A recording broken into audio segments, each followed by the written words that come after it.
When David and Guillaume got back in touch about making Detroit, I wasn't terribly surprised they decided to make it because the fan response was so intense. So it makes sense that they would choose to do that after the enthusiasm. It was a challenge, and it was just an interesting thing to get my head around how to approach this character now as a different, much older person, and whether or not she had changed. And I'm very happy to say that with Detroit, I've had the opportunity to see Kara grow so much more than I ever expected. You do the housework, the washing, you cook the meals, and you take care of... God damn it, where the fuck's the rat gone now? Alice! Alice! I mean, she starts out essentially how she does in Kara in a very, not robotic, but, you know, android other way.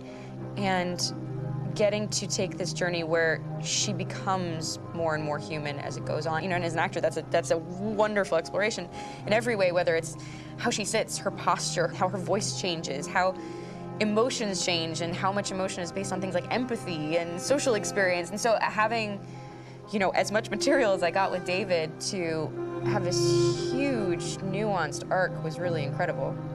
Why couldn't we just be happy? This experience has been quite different than the experiences I've had shooting film or TV or doing theater work. I have 83 dots on my face and a really flattering black wetsuit type thing, and you're jumping around with props, and it's kind of like being a 10-year-old imaginative kid, which is fun. There's 80 cameras around us. It's already lit. So we just shoot and shoot and shoot and shoot and shoot. There's no change of sets, there's no hair and makeup, there's no wardrobe, so we move really fast, and we'll go through about 35 pages in a day. Working in TV or film, we'll probably do 6 pages a day. It's kind of acting boot camp. It's like working out constantly. I mean, you're doing this thing, and then you got to do something that's completely other back to back to back. And so that kind of process of working is very challenging, but it's also very exciting because you just have to keep coming up with new ideas, and your head goes all over the place because you're trying to keep track of basically 4 different storylines for each different response. You shot that girl, for fuck's sake. It was a machine that looked like a girl. Yeah, I know what I should have done. I just told you I couldn't. All right, I'm sorry.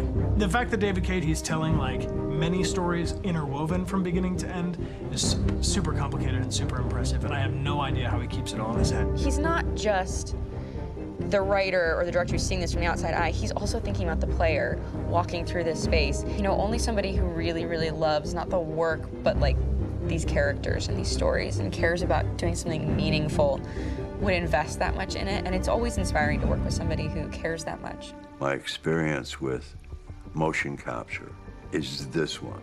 And I found it sort of terrifying in a way, because they said the computer's going to build you.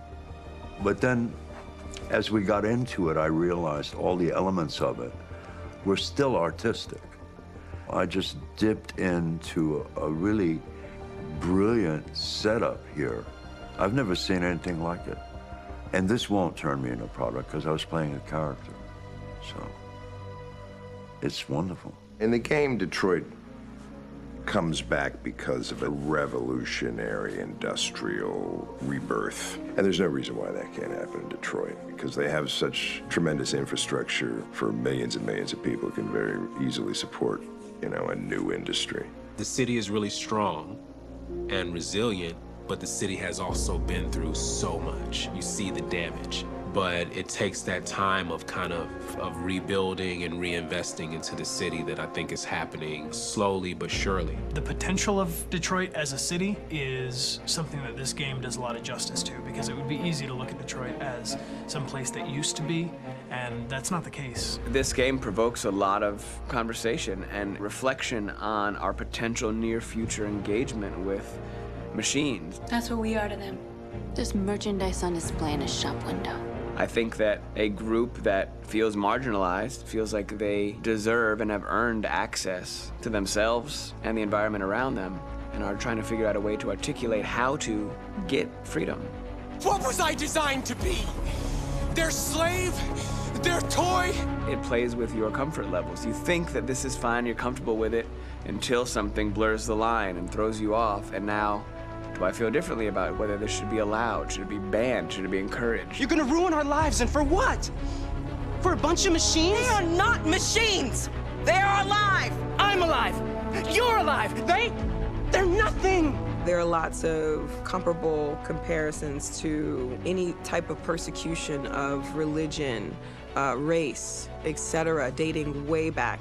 It can't just be a video game where you shoot 'em up or where people make these choices to do whatever. I think that's the whole point. You have the choice, and you can either choose to go in one direction with your character or another. And I think that's going to be very telling about the gamer. Very telling. I think there's going to be a really strong reaction to this game, which has such a strong perspective. I'm that much more proud of it now to get to be a part of it because it's important. In this game, you're actively building and designing the character through not just what kind of shield does he have or what color hair does she have, but like their temperament and the way they deal with problems. The different endings to this game are so radically different based off maybe seemingly insignificant choices in the moment, but like life, they all add up. And can't play life again, though.